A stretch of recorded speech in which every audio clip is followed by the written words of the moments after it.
UMLA lene yaw tano mi kumat yaw taw education minister utamla ban pendiang ya gajing nakam jungi kum kana hikai ngam gna ya ki pada hikai kalom ga badai ho babin phai ki kumat sangi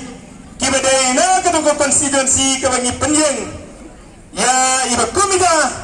IMLA lene iba kumida minister ibamla ban pendiang ya gajing nakam jong kita ki nation builder ki bagyong bad hanne kagaraga jannet ngasnyau yamrem nyaladi sai sisin banyo snyau biang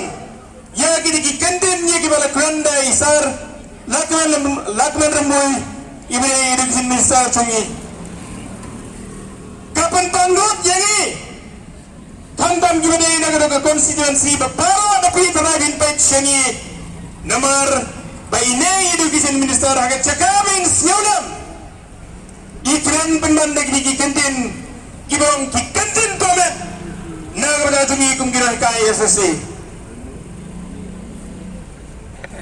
kapang inangap gimana siu ya kata media menne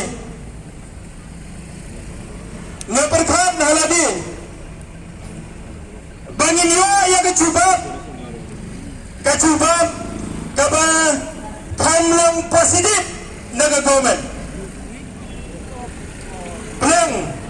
negara yo ya kekuban ini education minister dalam penban palat ya negatif kay kadang ko pelang ya ke sarkar kabahaba mangi kino hikai ngimi benda kiperni pendan lagi lagi kantin ban perngem besit ban pendukam lagi dang menne dang sibit ngayo ya ka phone call naling habagi i kata komedi ya kata media kila ngina ba pi bangi ba isar lakman rumbui labe epi na kudu jaga ya ka ba pinni no ngaong yaki bagi demi ngin yaine baik hagane ga saka hadu bagi singdawa disini kinda urlang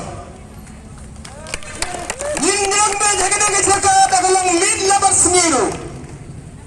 ngaong yalagi kunoi ngaong yaki bayi ngasem bangan memanpai ngasaru kat pempenyo ia kena keripuan ia kena coba kapan penhun ia kena kemensiam pada kini kicing dawa gitu